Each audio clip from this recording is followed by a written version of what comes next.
Hello, I'm Daniel Benjamin, and I'm delighted to welcome you to this American Academy event. Today at the Academy, we've held a day-long Richard C. Holbrooke Workshop entitled Democracy Support in an Era of Democracy Erosion, a Transatlantic Discussion. And this conference has been led by Spring 2022 Berlin Prize Fellow Michael Abramowitz. We've had a great set of panel discussions focusing on issues including technology, corruption, and of course, Ukraine. And now we are culminating with a keynote address on the issue by our newly arrived American ambassador to Germany, Dr. Amy Gutmann.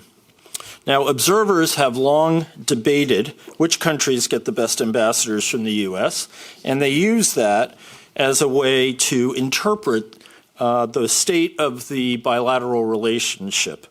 Some have argued, for example, that Saudi Arabia historically got the very best ambassadors because the monarchy always insisted on having someone who was a good friend of the American president. Against that, I am not making this up. Against that, I would argue that Germany has, over the years, gotten many of the very best appointments. It is, of course, impossible to come up with an aggregate score. But I think that this is true going back to the very earliest days of the relationship, when perhaps the greatest diplomat and strategic thinker of the early republic, John Quincy Adams, was the very first minister in Berlin from 1797 to 1801. He was 30. Later, one of the most renowned historians of the first period of American history, George Bancroft, held the job. We have had university presidents from Cornell and Harvard, the latter being James Conant, who was the first ambassador after World War II and one of the most famous cultural figures in America. National figures such as Henry Cabot Lodge and David Bruce were posted to Bonn, as was former Federal Reserve Board Chairman Arthur Burns. That tradition of excellence has continued over the post-Cold War period, including during the tenure of the American Academy's founder, Richard Holbrooke. And now Amy Gutmann falls squarely in that tradition. She is the latest envoy whose appointment demonstrates, in my view, one of Washington's worst-kept secrets, namely that the true special relationship in Europe is with Germany. Before entering public service, Amy Gutmann was the University of Pennsylvania's longest-serving president, a job she held from 2004 to 2022. During that period, she distinguished herself as one of America's foremost leaders in higher education. And for those of you who haven't worked in the field, I can only say that a truly successful university president these days is something unbelievably rare. And it is tough to come up with the right metaphor, perhaps a Vermeer painting, a white truffle, a Fabergé egg. You don't find many of them. It has been a very tough time to run these major institutions. Before arriving at Penn, Amy Gutmann was provost of Princeton, where she was also professor of politics and dean of the faculty. She was President Obama's choice to chair the Presidential Commission for the Study of Bioethical Issues, which she did for 7 years. And I believe that she reported to another fellow of ours this term, Howard Koh. Is that correct? Yes. Well, Howard will be here soon. She has written or co-authored 17 books and numerous scholarly articles. And for our purposes, she is also the best of all American ambassadors because her scholarly focus is democracy. I believe her best known work is Democratic Education, published in 1990 and now considered a classic in the field. Ambassador Gutmann, we are profoundly pleased that you are here in Germany, here in Berlin, and here at the American Academy for this event. We hope it is the first of many visits. The podium is yours.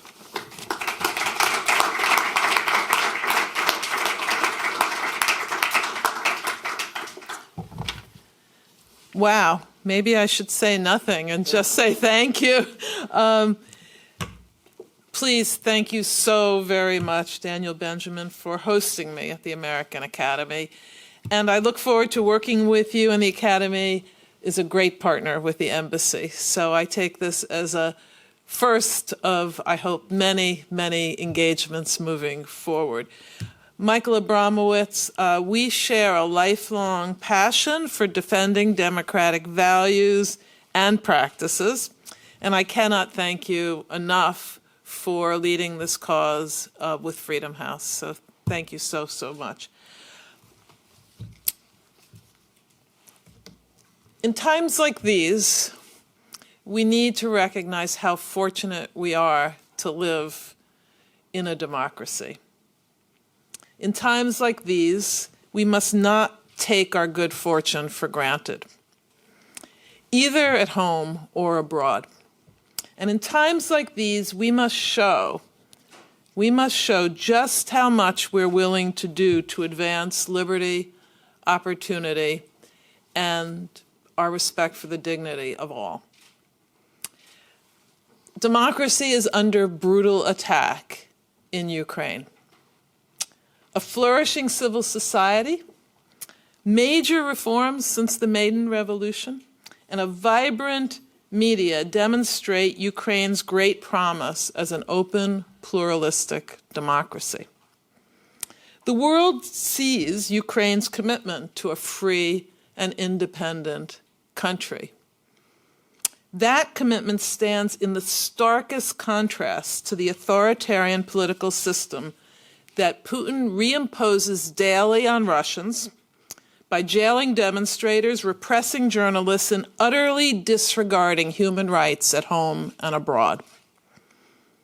Every day, the brutally cruel massacre of Ukrainians makes clear just how vital it is for our countries to staunchly support Ukraine in its resistance to Russian brutality and the assault by Putin. Democracy is also under attack around the world. In authoritarian countries, rulers have restricted their own people's freedoms. They have suppressed political opponents with increasing brutality, and they've postponed and even canceled elections. Authoritarian governments also are acting very, very actively to sow division and distrust in democracies. That's the world we live in. Brutality has never respected borders, but cyber attacks have made it even easier to cross borders in this kind of destruction. We must recognize that our very own liberty, security, and prosperity are threatened by Putin's aggression, by an adversarial China that engages in gross human rights abuses, cyber aggression, and suppression of free speech and press, and by other malign actors and actions. And I don't have enough time to list all the ways that they are attacking freedoms and democracy, but those will do for now.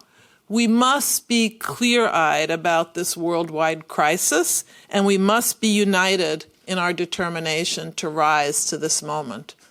And alas, it's not likely to be a short-lived moment. Even in democratic countries, historical gains in tolerance, respect, and understanding across divides have drastically eroded over the last decades.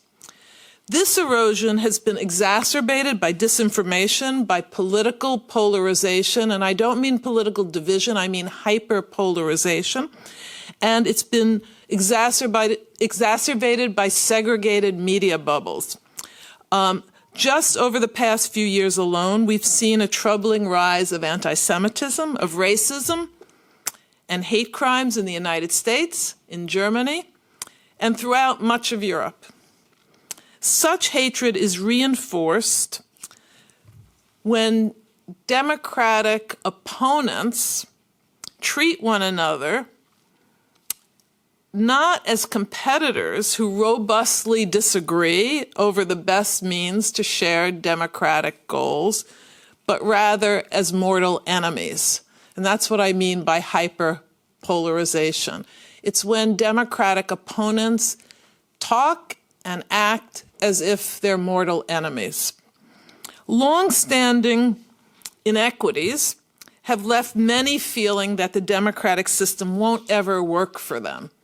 So there's a real political base for people who speak in anti-democratic terms in democratic societies. And that political base is fed by many, many long-standing inequities. The stakes of our working together to overcome barriers to life, to liberty, and opportunity for all could not be higher. President Biden wisely believes that the defense of democracy is the defining challenge of our time. The defining challenge of our time is defending democracy. Defending democracy is one of the three major goals that will guide the diplomatic work of our embassy and our consulates moving forward.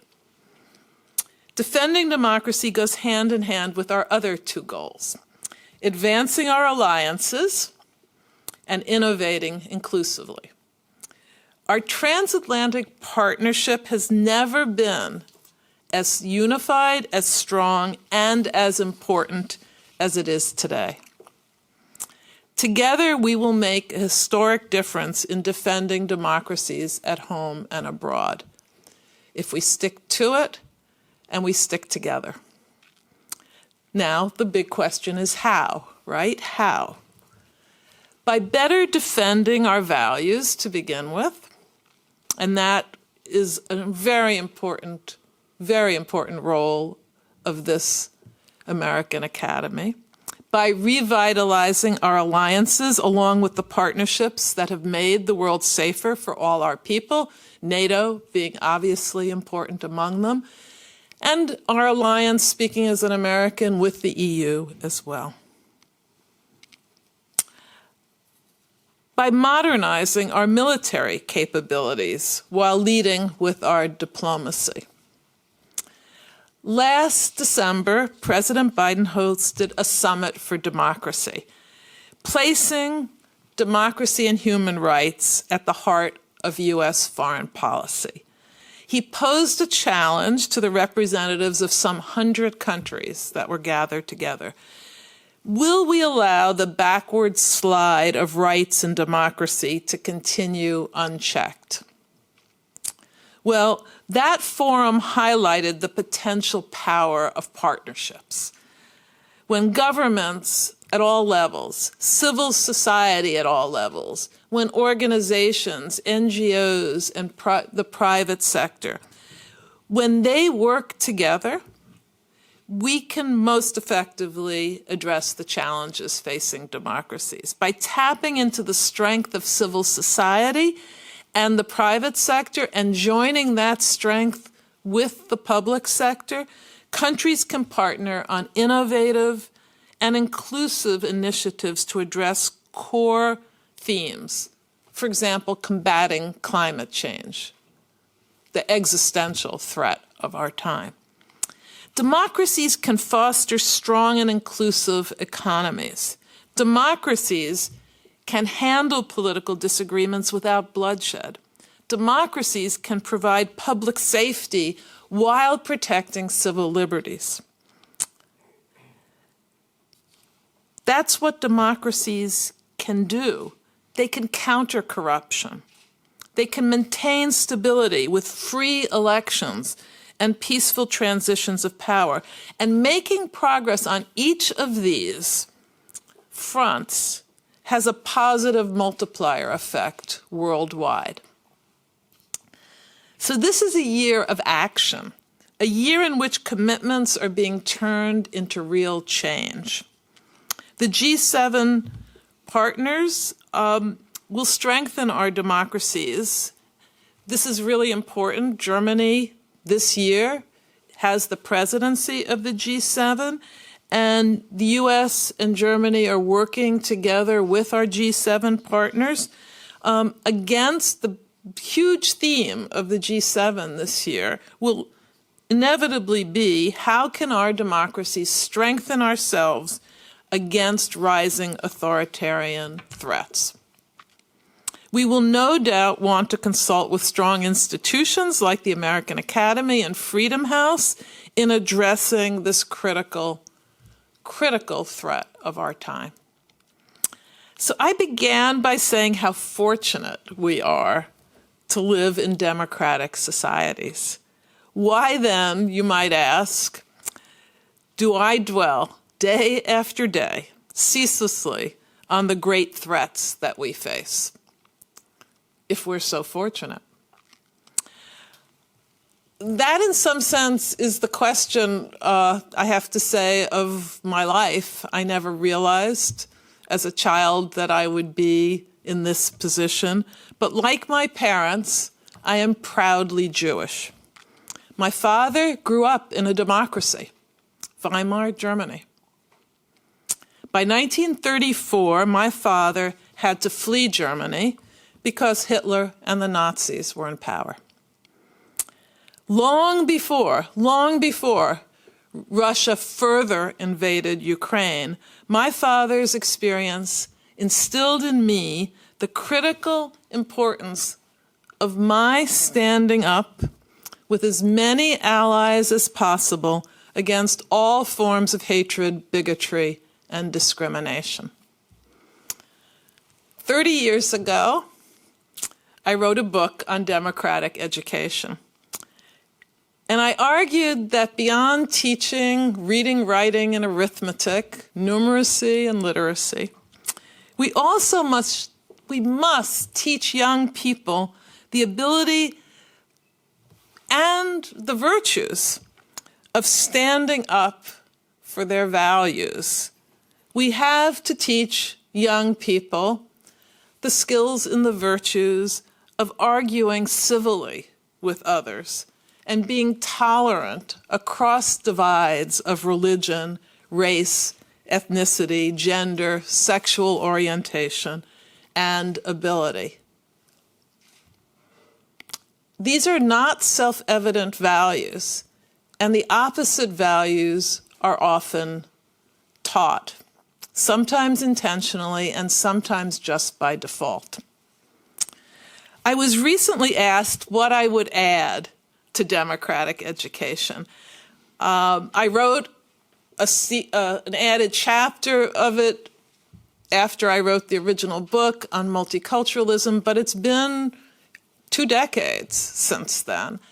And my answer is that I would focus more on protections against groupthink and bullying. I would underscore the critical importance of veracity and fact-checking as a vital counter to the ingraining of falsehoods that go viral. I would look to ways to build on the greater public accessibility of news outlets that report responsibly.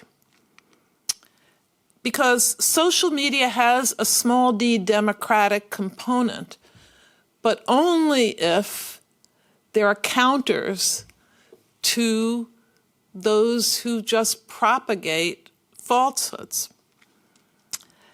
Case in point, that the virality of fake news has made it even important to counter quickly. Here's the case in point. The way Russia twisted the reports of the atrocities committed at Bucha, immediately twisted them. Case in point, the way Russia's repression of news outlets and Ukrainian journalists just was like this. We must support responsible news outlets. We must help to ensure their public access. They are a means of expanding opportunity for broader democratic participation. So I want to leave a lot of time for questions and discussion, but I want to end by asking why, in sum, do I say that we are fortunate to live in democratic societies? Because we only fight for things that we really believe in and that really matter to us. And that's what we're seeing Ukraine doing now. So why, in sum, do I think we're fortunate to live in democratic societies? Because at their core, democracies are dedicated to defending truth-seeking and truth-telling.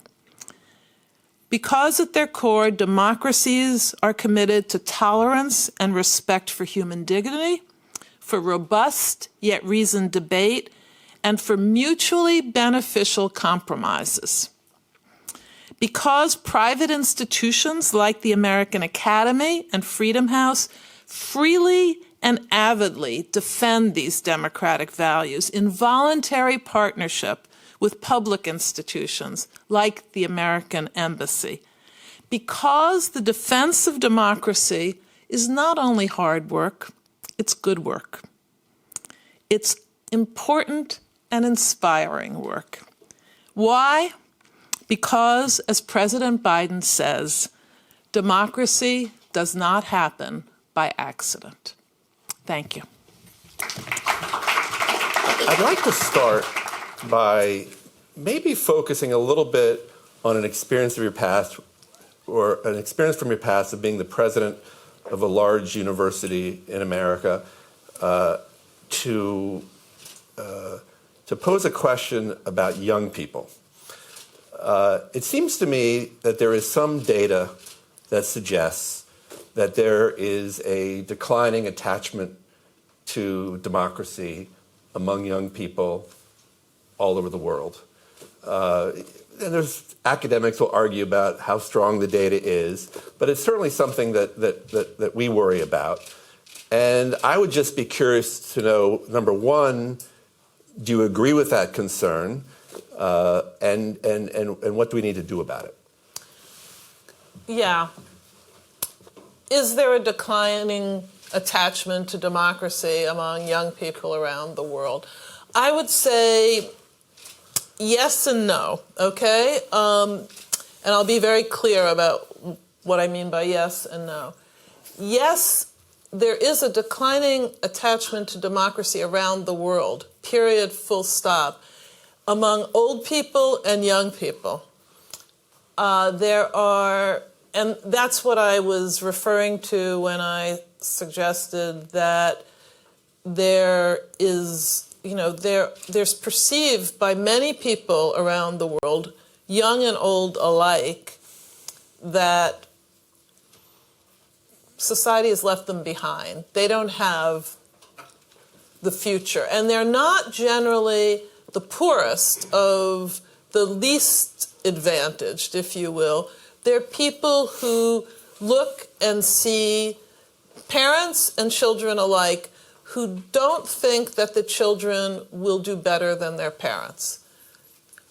So that's where I think it's right to say that there's a declining attachment to democracy.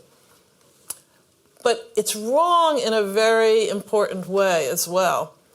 If you look at young people versus older people, and any reliable poll or focus groups, you'll find that by and large, young people are more tolerant of differences.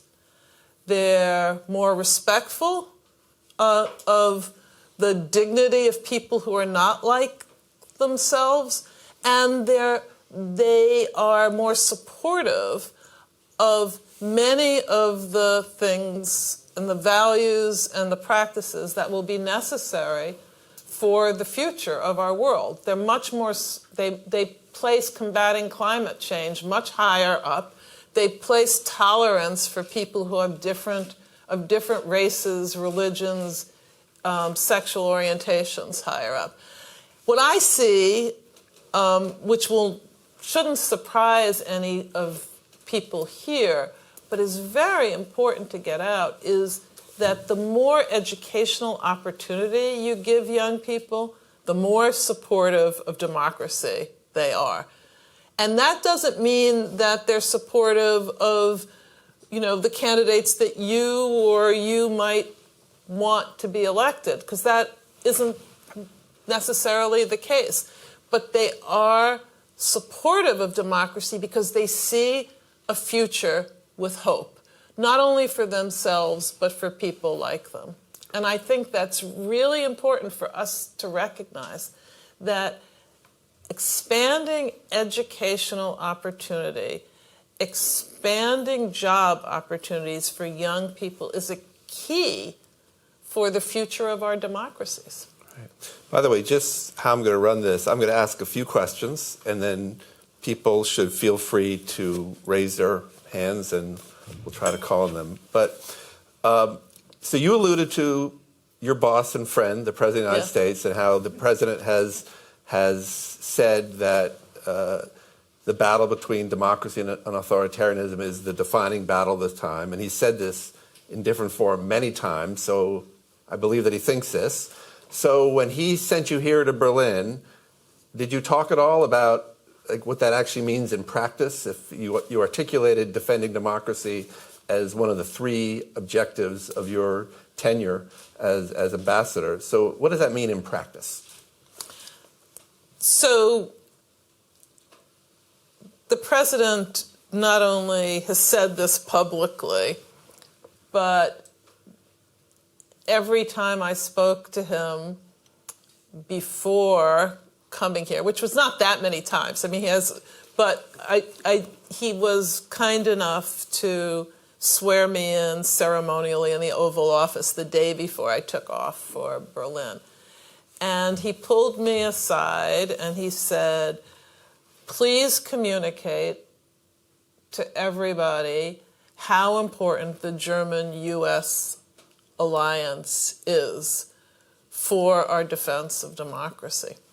So obviously he knew he was talking to the person he had selected to come as U.S. ambassador to Germany, but he really believes that one important key, and I believe that one important key to the defense of democracy now in our time is to show how united the U.S. and Germany and NATO and the EU are in fighting Putin and in fighting, the malign actions of the PRC and other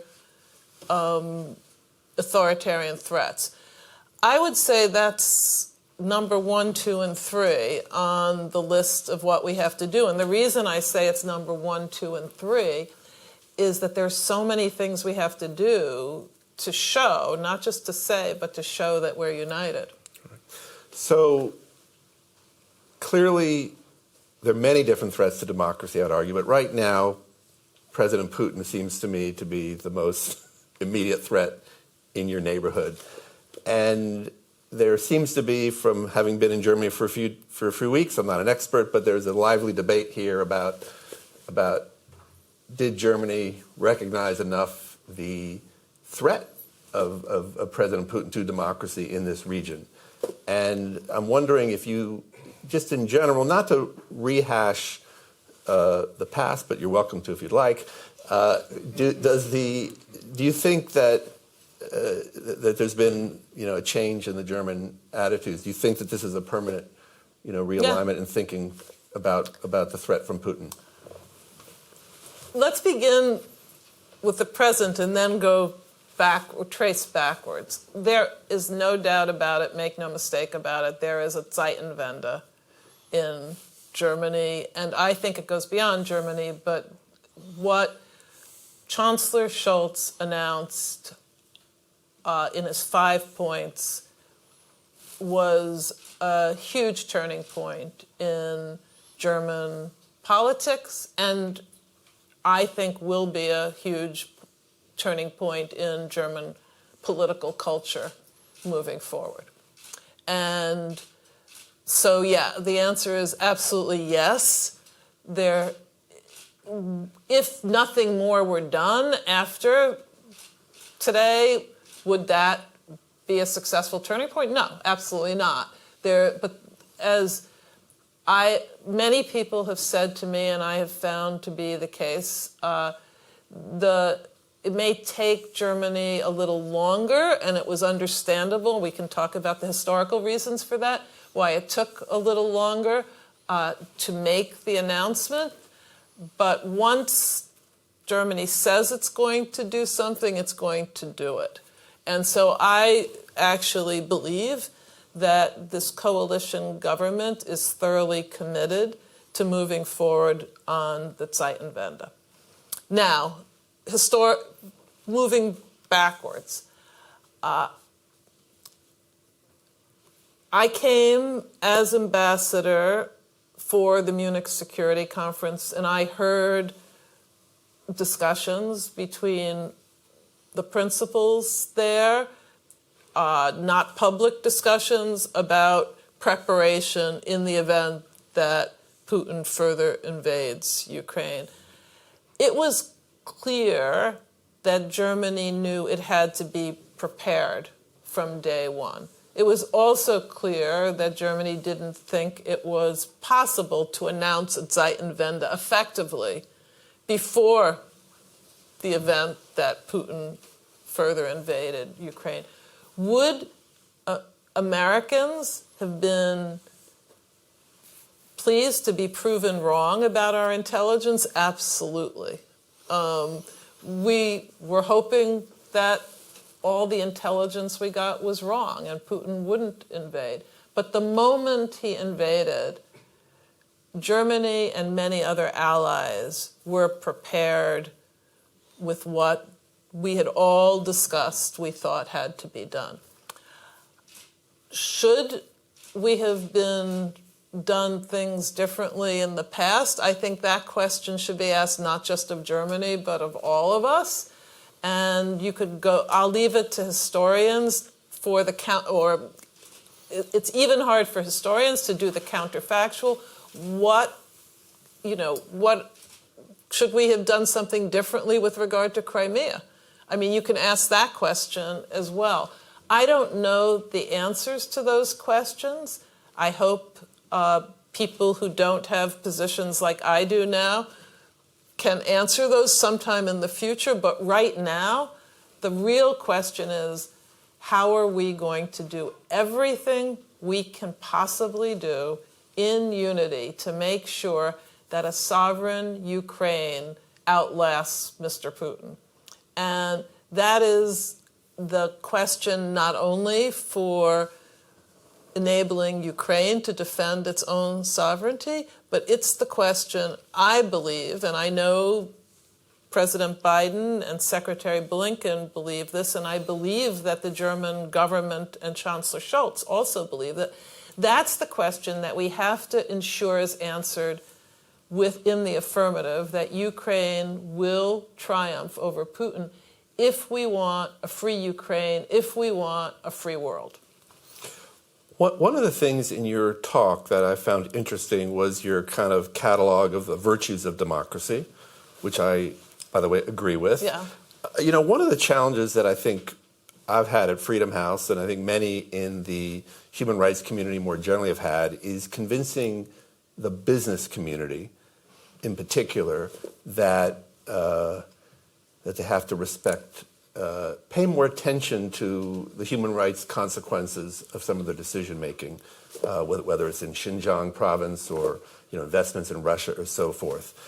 I always think of one of the jobs of a U.S. ambassador is being a cheerleader for American business. But what's your message to business about the need to maybe be a little bit careful about these kinds of investments? Yeah.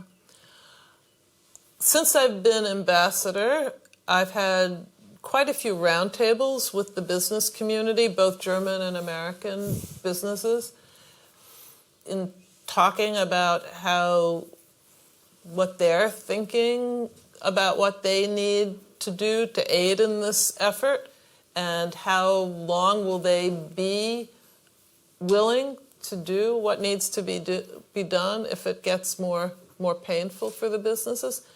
What I've been most impressed by is how this crisis has enabled, let's say, or provoked, I don't know which it is, probably a combination of enabling and provoking businesses to recognize that their reputation has to come first.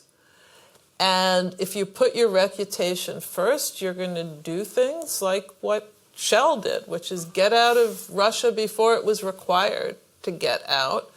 What other companies are doing, which is making sure proactively that they're diversifying supply chains away from the dependency on China, for example. That would make them effective accomplices in human rights abuses by being able to be held hostage to authoritarian governments because you don't have an alternative.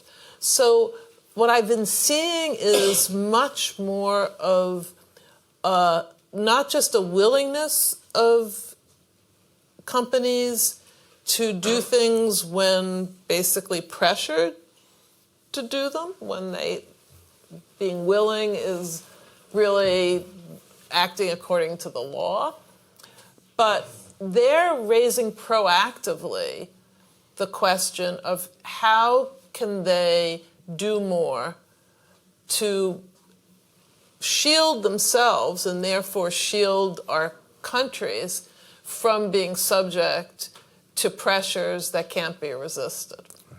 And I think that's really important for us to recognize when we speak not only about but with leaders in industry, that they're definitely troubled right now by a sense that they themselves have that they may have become overly dependent on commerce with countries where they're not really free, where contracts really aren't respected, where the rule of law cannot be relied upon, and where they're dependent on a regime that is actively engaged in human rights abuses and not acknowledging the problem.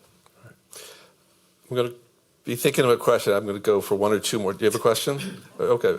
So I have one or two more questions. I don't want to hog, but I do want to talk to you about what's happening inside democracies, because your speech really focused on the threat from rising authoritarianism, which I totally agree with. But I think our reports, and not just Freedom House reports, but many people who study democracy, have said that part of the story is also, a weakening of democratic practice inside democracies. And if you look at Freedom House scores over the last, 15 years, Germany continues to do very well, but there's been declines in Poland, in Hungary, in India, and of course in the United States. So I have and that, by the way, I'm not saying that as a partisan. It's happened across several administrations. I'm expecting you would agree that we have some trouble at home. So two questions. First is, in your mind, what accounts for the weakening of democracy inside strong democracies? I always say there have been 1,000 books on this subject, so you can give me the Cliff Notes version of your answer. But I think the second question is, let me ask you that question. I'm going to follow up. Okay. So there are many books on why democracies die, including a book called Why Democracies Die. And I am not, I don't have anything, I can synthesize rather than give you something original in that. I do think in synthesizing an answer to that question, because this is a whole nother topic, what I would say is that when democracies take for granted what is basic to them and leaders don't stand up for basic democratic values, democracies are in terrible trouble. And that's sort of towards the end of democracies dying.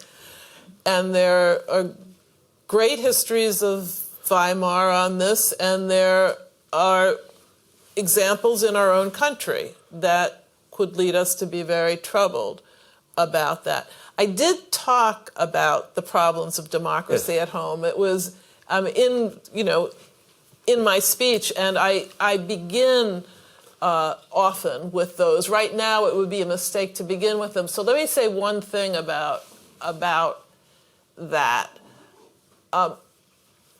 The rise of anti-Semitism is often like a canary in the coal mine about the erosion internally of basic democratic values and freedoms. And we've seen the rise of anti-Semitism and hate crimes in the United States, in Germany, and in most of Europe, actually.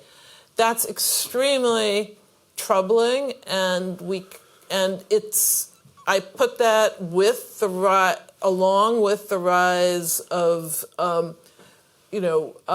racism in the United States, the rise of anti-Muslim and other terrible hate crimes. If we don't speak out against those, and if we don't act against those, we're putting ourselves at peril for the future. Yep. And I think, however, that's why I said it's something I've learned since I've been a little girl. And by the way, sexism is also rampant and you would have thought that there would be if you thought people were rational, you would have thought there would be just a steady rise of tolerance and civil rights. But people are not rational, and we're not just rational beings. We react emotionally to things that are in ways that are often against our own better interests and maybe even better judgment. So there is a huge rise of this over just the last 3 years. There's been a rise over decades of terrible, terrible signs for the basic values of democracy.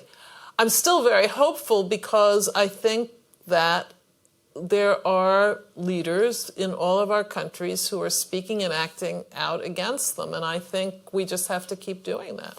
Right. You did mention declining democracies in your talk. I did not mean to imply that, but just to kind of press you on one particular point, I found in my own work, I mean, we're primarily a global democracy group, but every time we do a report, we also look at the U.S. As I think is proper, and believe me, that's usually what the media wants to talk to me about, what we have to say about the U.S. So the events of January 6th were such a body blow to our country. Does that make it hard for you to actually talk credibly about democracy? How do you talk about it when people say, "Well, why are you here defending democracy when you have some of these problems in your own country?"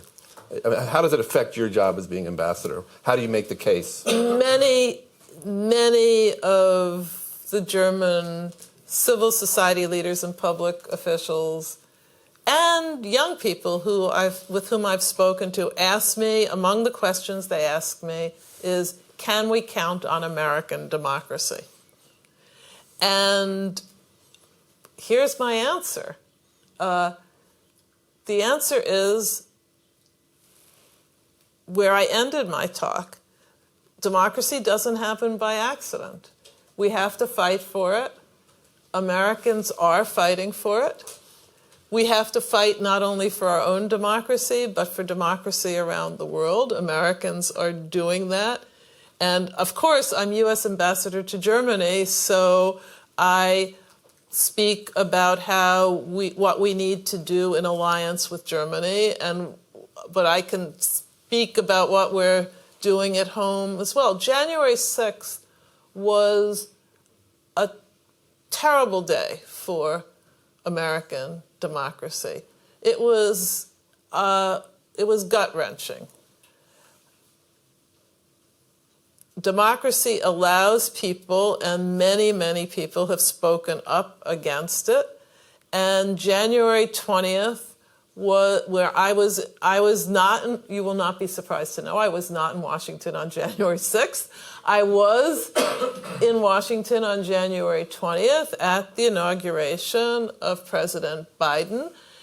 And that was a great day for American democracy. And that evening, in front of the Lincoln Memorial, John Legend, who's a graduate of the University of Pennsylvania, an English major, sang and played Nina Simone's "It's a New Day," it's a new, it's a new life, and I'm feeling good. That was a day for feeling good, but what really made it an important day was the fact that we have a bipartisan group of senators and congressmen, 2 delegations since I've been ambassador, who've come to Germany and who are absolutely committed to supporting our country's alliance with Germany and NATO and the EU in defending democracy and defending, our democracies in alliance together. And the way we're defending our democracies in this case is by doing everything we can to support Ukraine, economically, humanitarian, and military. And the U.S. is the biggest by, far in the amount, but Germany is the second biggest.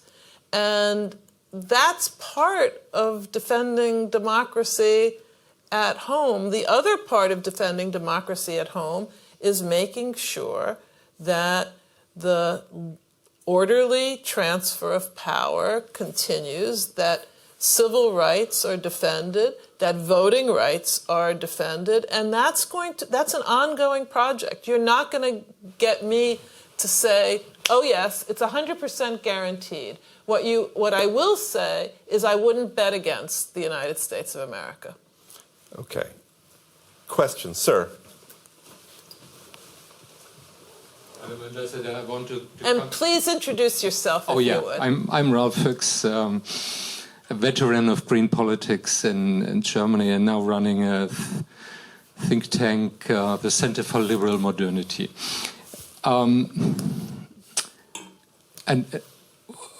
Welcome to Berlin. You have been really urgently expected as a new beginning on the transatlantic community here. So I want to come back to the ugly issues, the war before our doorstep. And I have 2 related questions to you. The first is,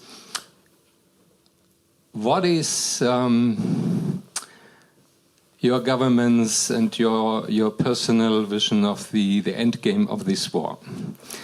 If I'm looking to the European and especially at the German discussion, there are 2 schools of thought. The first one is Putin must fail in Ukraine, one and for all, also to deter him from further military attacks against European security.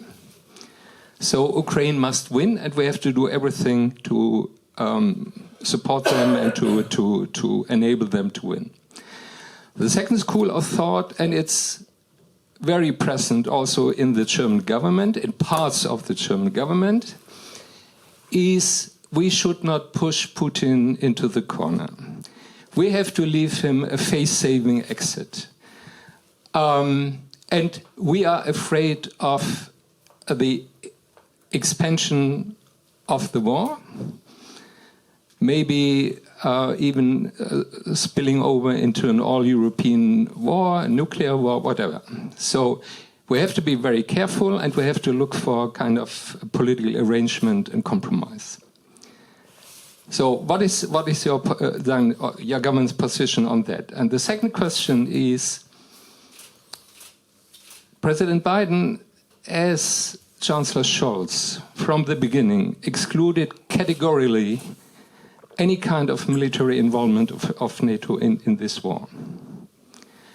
What do you think? Can we keep this position, whatever will happen in Ukraine? If the Russians will escalate, if they will attack cities like Kharkiv, Dnipro, Odessa, with several millions of people, if they will continue their bombardment, And if the whole thing is more and more evolving into, I would say, a genocidal war, what then do we have in reserve? Which kind of tools, policies, what can we do? Or otherwise, do we give Putin a free hand for escalating this war? Okay. So we, and I speak, the we is our administration in Washington, our country is committed to helping Ukraine defend itself as long as it takes and with as much as we can do until Ukraine sovereignty prevails over Putin. Period, full stop. Not going to give in, and we're not going to give up on Ukraine's willingness to defend itself against his brutality. And I think that's as much as we can and as much as we should say. We are doing a lot, and we will do even more if necessary. Thank you. Thank you. Lawrence.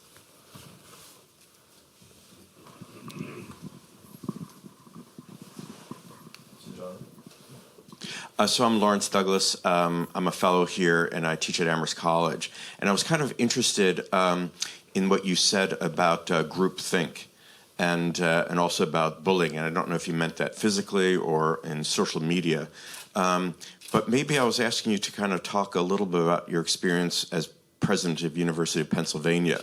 One might imagine that the institutions of higher education in the United States would be incubators of the kind of robust democratic discourse that you'd like to see encouraged, when in fact, unfortunately, my experience is that's not really the case. There's a lot of threats to robust democratic discourse right now in higher education. And I was wondering how you try to confront those kinds of threats during your presidency at Penn.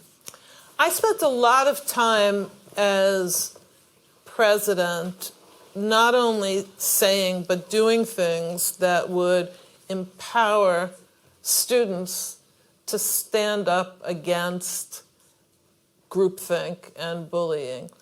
And I think that's what leaders in education have to do, not only presidents, but teachers at all levels. And I did mean bullying obviously can be done physically, but then it becomes, it veers on assault, right? But I meant verbal bullying and other kinds of bullying that you can't adjudicate against. You have to teach and give forums for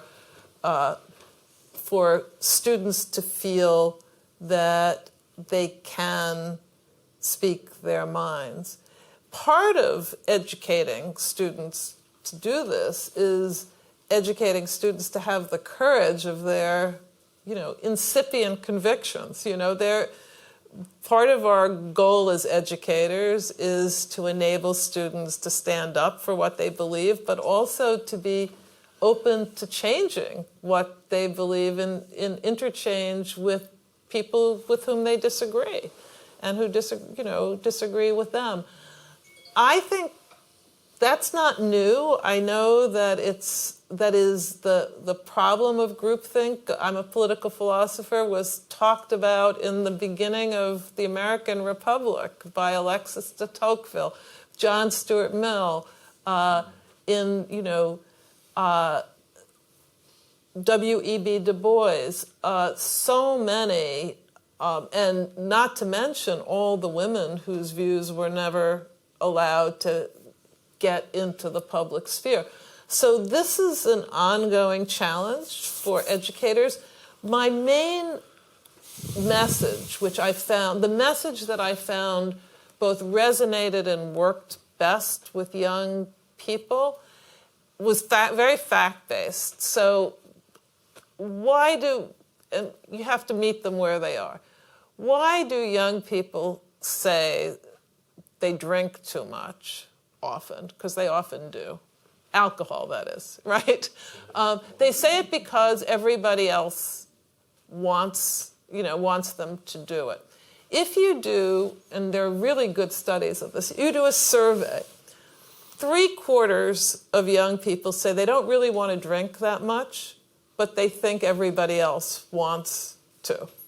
So that's what you have to do, is make young people recognize that what they think everybody else wants them to do isn't necessarily what everybody else wants them to do. What everybody else thinks is, what they think everybody else thinks is probably false, and the only way they can find that out is to speak their own mind. So we actually sponsored lots and lots of programs. We created a program called PEDEA with the support of the Stavros Narkos Foundation, the SNF Foundation.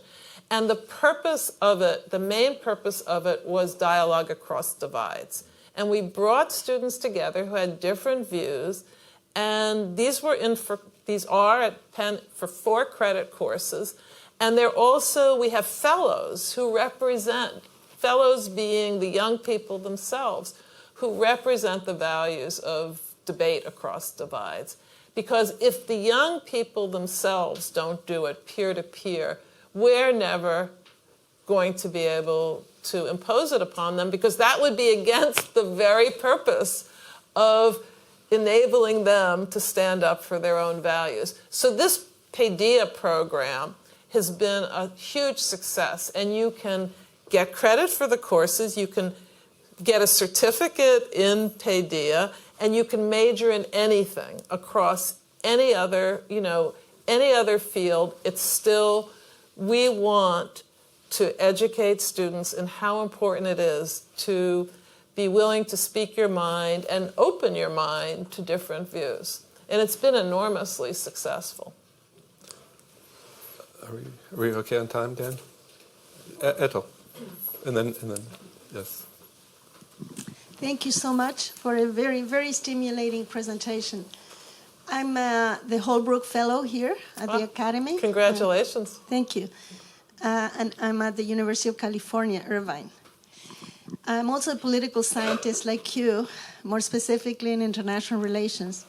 And as you know, we used to have a conventional wisdom. I'm sure you're very familiar with that conventional wisdom, that peace rests on 3 pillars. One is democracy, and you discussed that very well, and the whole day was devoted to that. The other, and that one is weakening, wounded, whatever word you may attach to it.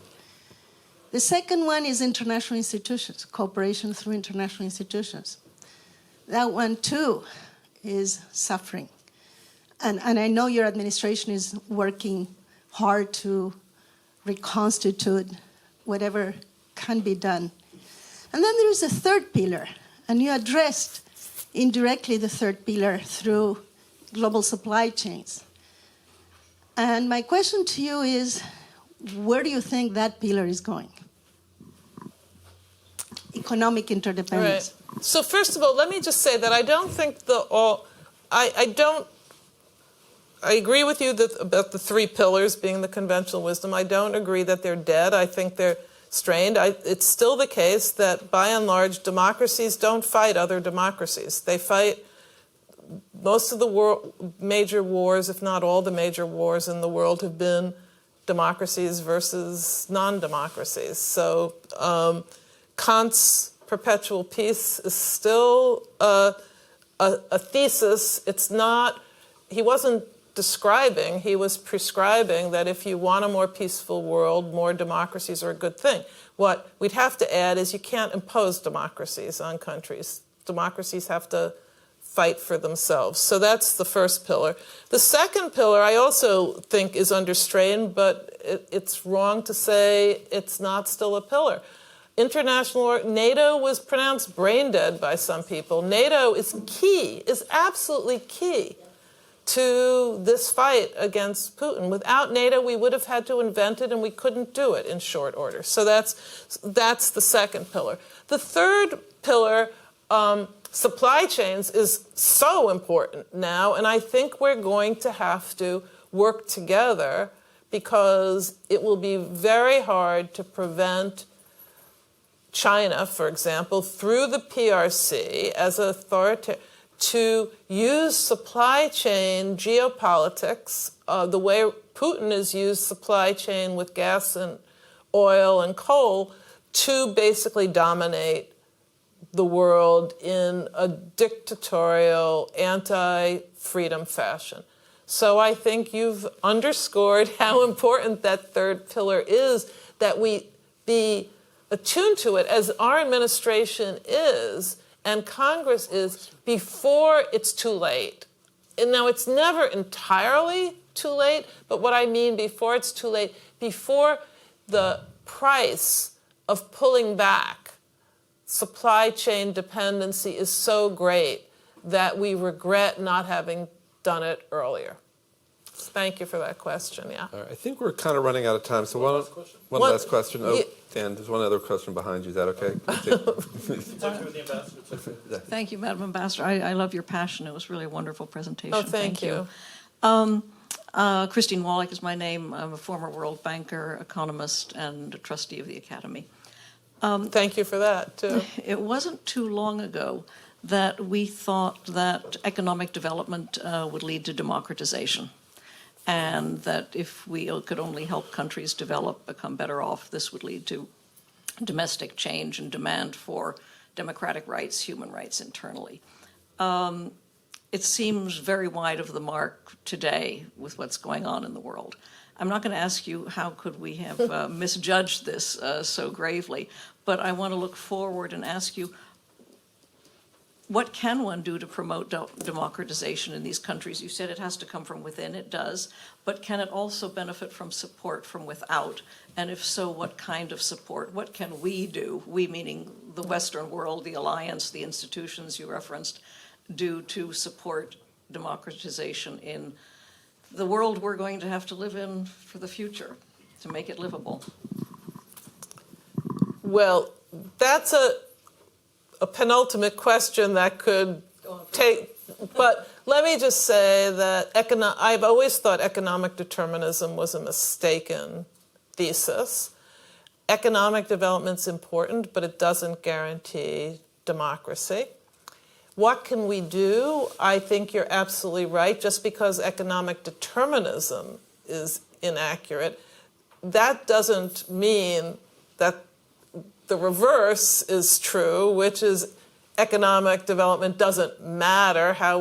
Whether we help countries economically doesn't matter. Witness what we're doing with regard to Ukraine now.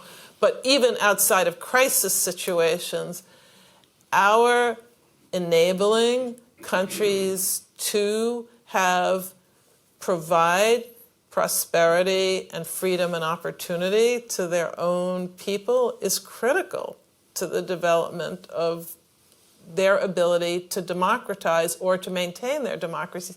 And if we don't do it and cede that, and what I mean by we, I don't mean just the United States, I mean other democracies don't help in that regard. If we put profit before enabling, we're making a mistake. We're ceding the territory to authoritarian countries that will not help those countries become democratic, but will help those countries economically in order to bring them into their sphere of dictatorial power. So I think we have to do a lot that represents our values, but not imposes them. Sir, one final question. Thank you very much, Madam Ambassador. I'm Eckhard von Kleen. I'm working for Mercedes, and I'm the chairman of the Board of Trustees of the Aspen Institute in Germany. My question goes in the same direction as the other two. My concern is that the biggest threat to our democracy now is a combination of three major economic crises. It is the recession in Europe, it is the inflation in the United States, and maybe it is a recession or even a depression in China coming along with COVID. And we have seen in Germany in the 20s, you mentioned that, and in Russia in the 90s, how much in an economic depression can tackle democracy. And we also have the New Deal example. So I think the main task now is really to prepare for these huge economic crises we see at the horizon and to find ways how we can tackle this in a transatlantic manner.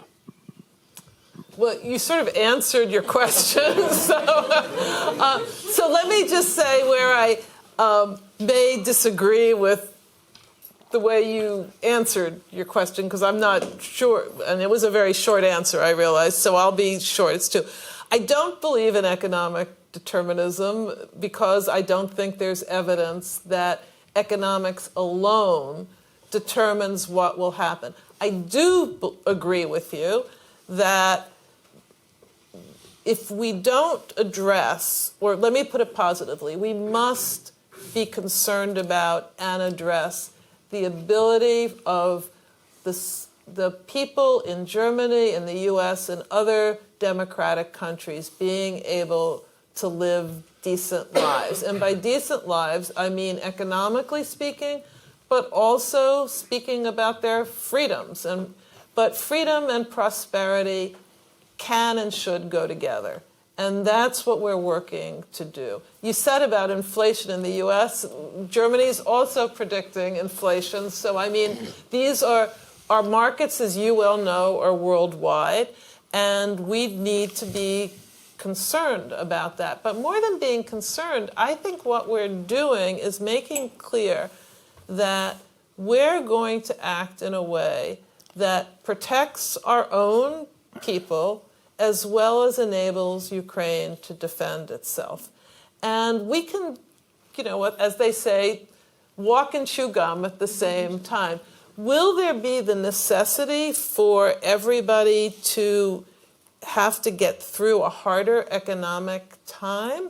Yes, and I'm so admiring of Americans and Germans alike for saying we're willing to do that. Is there a limit to how much hardship you can expect people to bear? Absolutely, and we have to be alert to that, and part of what we have to be able to deliver with our people, not to them, but with it, is the reasonable hope by what we do that they are not going to suffer disproportionately. And you bring up the New Deal. That was a great example. The Marshall Plan was a great example in international affairs.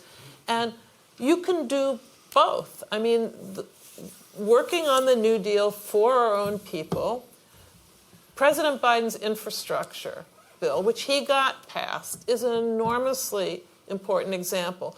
Now we have at home Build Back Better, which is an important package, which I do believe will get passed down the road. And we have a Build Back World Better as well. So we can do both, and we have to do both. And that, I think, is where you and I agree. We have to be concerned, and we are concerned, and we have to do things for our own people at the same time as we help Ukraine defend itself for its own people. And we have to recognize that the cause we're defending at home and abroad is the same cause. Well, that is a great place to stop. We could go on all night, I know. And let me just say, as an American living in Germany, I'm incredibly thrilled to have an ambassador who could, in fact, talk about these issues all night. And I'm thrilled, too, that you'll be engaging the German public. I'm glad you brought up the Marshall Plan. I believe it's next Tuesday. We will be, I probably have the wrong date, let's see.